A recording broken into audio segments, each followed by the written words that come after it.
Hello, I'm Gerry Henwood, and welcome to Let's Talk About It. Today I have the pleasure of introducing and interviewing Michael Shaw, and the topic for today is the history of the King of Prussia Mall, and I'm holding here the book that Michael wrote, and that's what we're going to be talking about. For many of you who have lived in our area, you may remember its origins, but we're going to hear more from Michael about that and about changes in the mall. So Michael, welcome. Thank you, Jerry. Sure. Now, I grew up in Philadelphia, and I remember as a little girl being aware that many of our suburban areas were still farmland, and King of Prussia was no different from the Northeast and out west in this area.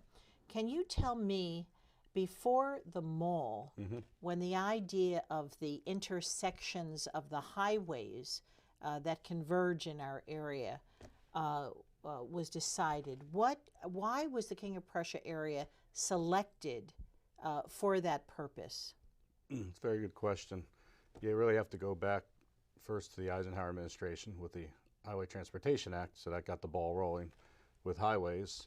And ultimately, King of Prussia was a great location for highways because of the spreading of the advent of technology. For example, let's talk about briefly the Pennsylvania Turnpike, America's first turnpike in 1940. So it headed east to Philadelphia, and that was the next step because Philadelphia being a big connector between Pittsburgh and Philadelphia. That's what the whole idea of the turnpike was ultimately, is to connect the whole state.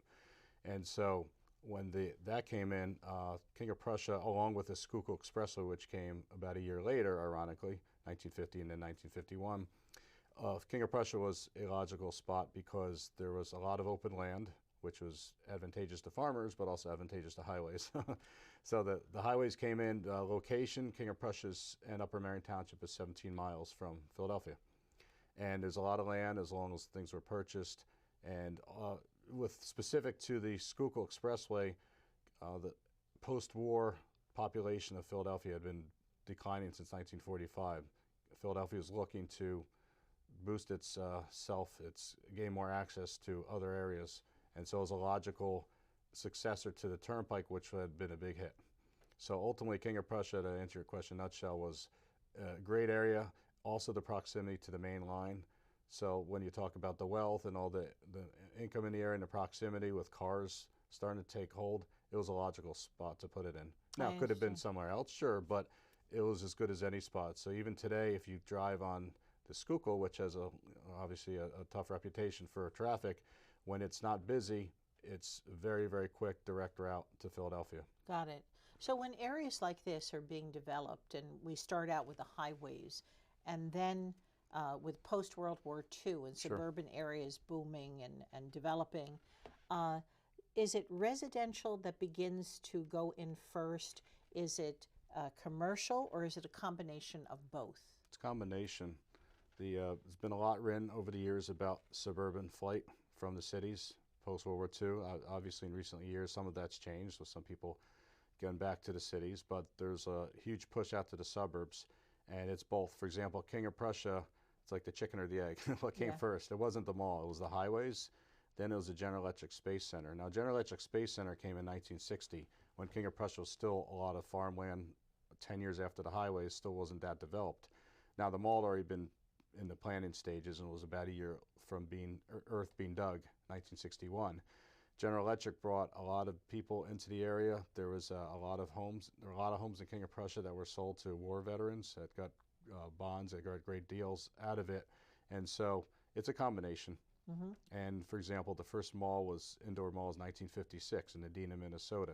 That's part of Suburban Flight. It's one-stop shopping. You have people moving out to that area, and that's kind of where Kravitz, not to get too far ahead, but that's where Kravitz saw the big push. Now, Kravitz was the guy Morris who, Kravitz. Yes. Now, in your estimation, your research, was he a visionary, or was he simply somebody who responded to what was going on and saw the potential here? He was visionary.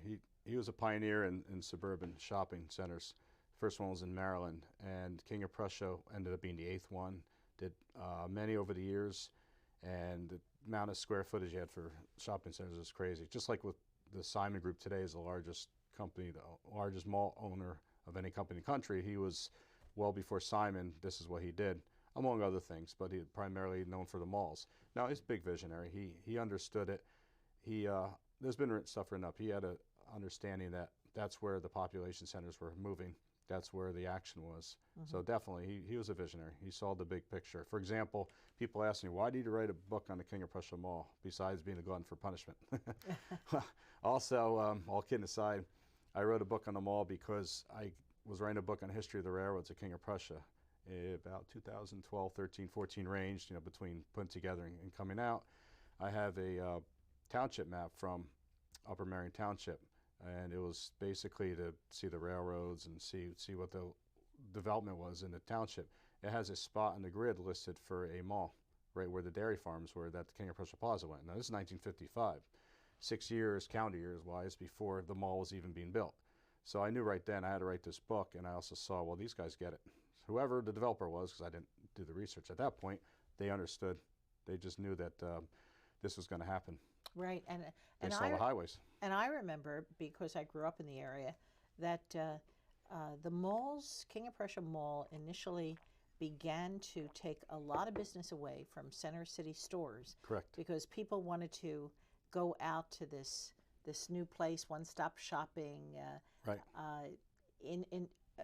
Just a place where you could go in an enclosed setting. And one of the things that I wanted to ask you about was, when the mall was first built, did Right. it originally have restaurants where people could go like it has now? Well, first of all, it was Center City, but also Norristown. Norristown, there's a great book written on it from not too many years ago, talking about the decline of Norristown. Norristown's decline wasn't because of the mall. That was kind of like the nail in the coffin. Norristown started declining after World War II. The industry, the industrial strength of it just started fading, and it was never really replenished. But it took away from the main line, Philadelphia and Norristown. So there's a 1963 local meaning Upper Marion Township study done that I found in the library there, talks about different things, and they surveyed people in certain. Now this is 63, this I believe is in the summer, so it was not even a full calendar year into the plaza, and they're already asking about, well, where do you do your shopping in different categories, and already 9-10% was building fast towards King of Prussia Plaza. So you start to see the numbers shrinking already on Norristown and the main line. So you saw that. So that's a big deal. I'm sorry, what was the second question again? It had to do with the restaurants, because yes. I don't remember whether there were eateries built in then. No, not really. Famous place, and if I left it out in the book, people would have killed me, is the Purple Cow, which is a very, very famous kind of like the, it's just like a fast food type of a Dairy Queen of its day. I was not trying to think of the word. And Purple Cow is a legendary place. There's a pizza shop. There weren't a lot of things in the mall, from what I've been told, back in the day and around there. So still a lot of stands on 202 for selling produce, and you can get your meats and things of that nature. So and there were supermarkets. Acme came in the plaza in 1962, which is a big deal. But there were supermarkets around in the area, but it wasn't what it was today. And so restaurants, no, there weren't a lot of restaurants then. There were some in King of Prussia, but there weren't a lot. There always seems to be something where Chili's is. It's always, for decades, always seems to be some type of a food place, food establishment, but no, not a lot. Now, my husband liked to tease me that I helped build one of the columns at the John Wanamaker store in Center City. It was one of my favorite places to shop. Really? Now, that store began losing a lot of business because of the mall, and Macy's eventually came in. Right. But with the original plaza, what were some of the anchor stores there? Well, E.J. Corvet's, speaking of pioneers in retail, with all one-stop shopping for all your retail needs, such a pioneer to the point that Sam Walton got picked the brain of one of the founders of E.J. Corvet's for basically what to do to be to where he was back in the day, because Corvet's came in the 40s. E.J. Corvet's, Acme you could consider an anchor, at least initially. 1963, there's J.C. Penney. Woolworth came in, and that's the initial ones, if I'm not missing anything. Those are the initial ones. Ultimately, the 60s was always built the mall as the intent of of, all right, here's the open air mall. It's an outdoor 700 some thousand square foot mall, open air, 50 shops, but it was always new. The big grand vision was we've got this big spot. Now we have more room to grow. Sure enough, there's already plans on the early days, and there's plenty of newspaper articles to collaborate that we're going to bring in other anchor stores. That's Arthur Powell, the basically local legendary chairman eventually of Kravco. He kind of eased in from Kravitz. He and a couple of the guys are proteges of Kravitz. But anyway, that's what he would say in articles too. We have plans for other anchor stores. So those are the original ones, but on the doorstep was already Wanamaker, you talked about, and Gimbal, or Gimbals rather. So those are the initial ones. I would say the big anchors were technically Corvette and Penny. You call Woolworth an anchor. Right. Okay. But those are the big deal stores then. But they always were looking to expand, and it didn't take long. Now, I remember in preparing for this interview, hearing you mention that the original plaza had a certain number of parking spots. How many of them were there? 6,000. 6,000 parking spots. And do you have any idea how much it's increased to? Well, I'll give you an example. 1970s was up to about 10,000 spots, 100 plus stores already. King of Prussia Mall has built itself as the largest mall in the country at various times. I don't have the exact numbers of what years, but it's always been up there from day one. It's been one of the larger malls in the country from day one. That hasn't changed. So yeah, it was already growing a lot by the 1970s, and it was a big deal even then. Well, this is what I wanted to ask you about. Now, here we are in 2020, new decade. So here's the mall going in originally 1962, I believe? 62, 63, 62, 63. It's Corvette and Acme in 62, and the bulk of it 63, correct. Now, what precipitated some of the changes that began in the 70s? Just the visionary growth. Malls that do well today in any decade, the companies, Kravco and Simon, are very smart. I'm not just saying to plug a book. They are very smart companies. They always got and get, because Simon, well, actually, they're both very active. Kravco doesn't own the mall. They have a minority stake in the mall. But Kravco doesn't run the daily operation of the mall, but they have plenty of malls throughout the world. I believe more international now than local. But they always get the big picture, which is you have to stay on top of the mall. So those are the changes. Always, what can we do to better the place and keep it relevant? So that's the big picture. They always got the big picture. So just briefly, in the 1970s, it was kind of like more of a decade to take a deep breath, pat yourself on the back. We've done a lot, incredible expansion. Even the first time the mall was an indoor, the first part of that was 1966, when the north side where Gimbals was there's a concourse that you could connect to the inside now. So it was open air until 66. But in the 70s, it was more of at least the first half decade, a transitionary point. But even then, they're already planning. They mean Kravco, because Kravitz morphed into Kravco, even though they're the same guys are at the helm. And that was a plan to expand the mall. So 70s led into the 80s. So a lot of the 70s looked like there wasn't much going on, but by the mid-70s, already plans announced to build upon the farms that eventually became the court, where the Bambergers went, and the other side of the mall. Right. So yes, that there's always the big picture, and that was part of it. So you just mentioned the court. Sure. When did that come to be developed? Well, that was initially supposed to open 1979. There's a lot of little nitty-gritty things that go involved in any commercial development, such as the zoning, and also how to redesign Goddard Boulevard, which became Mall Boulevard, the big circular boulevard around the mall. That was 1981, though. It came in the fall of 81. And so by the time it opened, but it was planned back as early as in the mid-70s, about 1976. Originally, if you want to know any cool little known facts, originally the court was supposed to be called the Mall at King of Prussia. I have a lot of documentation, and even up to almost the last minute, it was supposed to be called the court of the Mall at King of Prussia. Changed the name for some reason, unbeknownst to myself.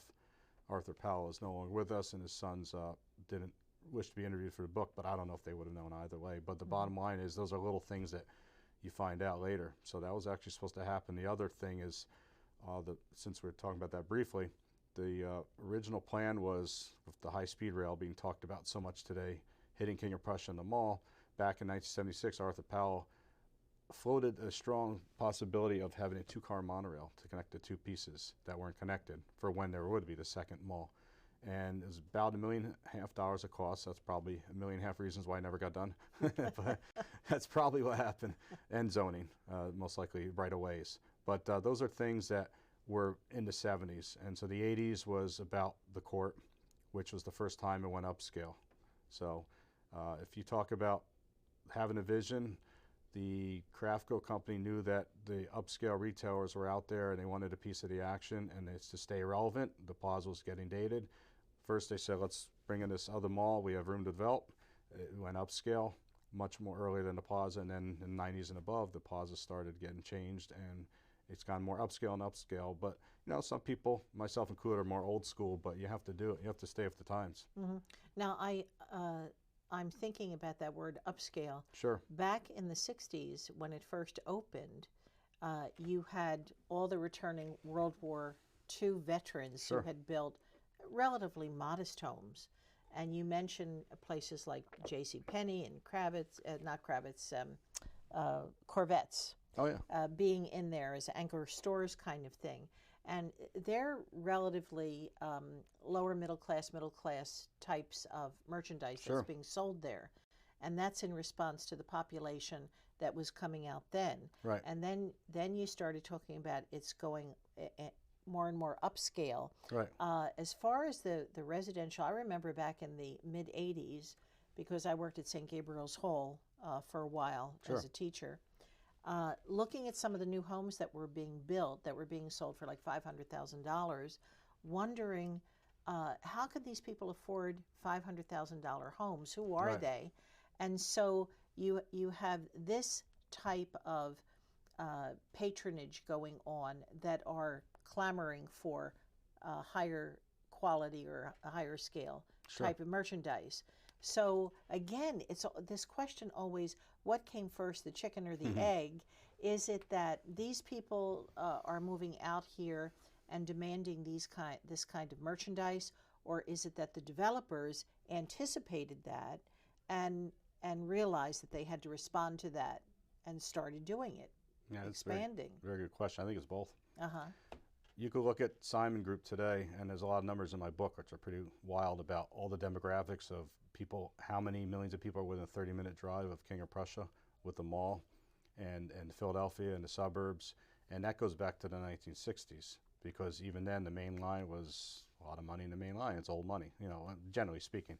So there's a lot of clout in this area, and it's northeast, typical northeast, big city. It's a lot of everything to a large degree is enclosed, so you have people in small areas, not necessarily as spread out as, say, some other areas of the state or the country. So there's a combination. I would say definitely a combination of both. Right. And you think about the expansion that was just completed recently. Sure. With all these high-end stores. Looking at the King of Prussia Mall, to me, Right. now that we've been talking, it's almost like looking at the economic development of our country in this area, Sure. and how in some ways our society in certain quarters has become more and more affluent, even as we have those people who are still suffering economically. And so the mall has responded to that with all these Right. upper end stores. And in fact, it's become a destination place. Perhaps it always was. Could you comment on the mall being a destination for even international shoppers? That's absolutely correct. I don't have the numbers of how many, but I believe it was 25 million visitors listed a few years ago by Simon, which equals what you see in Atlantic City. And King of Prussia, sure, from day one it was more of a regional destination for people who live in the area, because it was not the first mall in the area, which is probably not that well known. Cherry Hill beat it by about a year, but the first mall in the direct Philadelphia area, and certainly the earliest one in Pennsylvania, and going forward, because, for example, Exton was Plymouth Meeting was 1966, Exton in the 70s. So, no, it's been a destination, and internationally as well. In terms of the upscale nature of it, yes, a lot of well-known international designers and companies like the Jimmy Johns of the world, and you could go on, come to King of Prussia first, because they know that it's an internationally renowned mall. $975 sales per square foot, which is well below the national average. So numbers put out by Simon are, we have about 10% vacancies every year About 5 of them are renewals. So we have about 5% to fill. It's not hard for them to fill 2 to 3%. Now, I've lived in King of Prussia since 1994, been in that mall many times, so it's not big to me, but in terms of the size. But what I do notice is you don't see a lot of empty stores, even in the traditional times that you would expect to. January, February, with high rent, still doesn't deter people from coming in there. So even with a high rent and post-holiday blues for the people who may not make their sales figures, there's not a lot of vacancies in that mall. Right. But it's about 1,100 malls left. I did a lot of studies from the analysts who study this thing. So I should say I did studies. I got a lot of information from them. And about 1,100 malls approximately are left in this country. Their prediction is about maybe 400 or 500 will survive, mostly high end. Because the ones that don't, like the Plymouth Means in the world, they tend to survive because they mix things up. They're a very wise company that mixes up, like Plymouth Meeting, for example, have all the restaurants in there and the Dave & Buster's. So it's hard to survive in this day and age if you're not a high end, because there's a niche for high end. There's money to be spent. People have no trouble spending a lot of money at Neiman Marcus, for example, because there's money in the area and it just spreads out. But yeah, it's very difficult to survive as a mall today. Now, there are 2 malls being built, which is unusual. I believe 2006, before that was the last malls built. There's one in I forget the name of it, but it's in North Jersey near the Meadowlands. It's opening in phases and has a lot of entertainment. That's what you have to do. You have to package everything.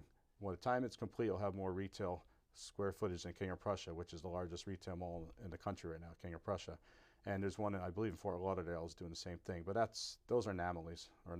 Yeah. Why is it that malls have been declining and people have been preferring to perhaps go back to, not the mom and pop stores, but just individual kinds of stores? It goes back further than a lot of people realize. It's the first impulse is it's online. Now, before that, it's the wholesale clubs, the BJ's, the Sam's, the Costco's, the ones that don't exist anymore, but early 80s, 83, 84 range. Those are the first ones to put a real dent into that. And now you fast forward to, they call it the World Wide Web. That's the official name. I believe it was 88 it was founded. Obviously, the internet didn't take off until the 90s, maybe 93, 94. It took a while to get going, but the internet's a huge part of it. That's well known. There's also the Amazons of the world, the Walmarts, all those types of things play a part in it. And then there's the Ardmores and other places that are smart enough to package everything and try to keep people in. And King of Prussia is doing that to their credit with the town center they have. But it's whole one package, one-stop shopping.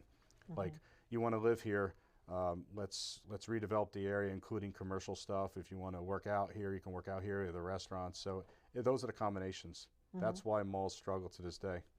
Right. And the Macy's of the world are struggling, the JCPenney's, the Sears. Right. They're becoming dinosaurs. So the smart malls like Priet, that's the company I had to think about, Priet in Philadelphia, they're smart enough to basically try to reinvent themselves. So when a Macy's goes out, usually what happens is, as an example, Macy's, not to pick on them necessarily, but the Dick's Sporting Goods come in and the Burlingtons, you split things up.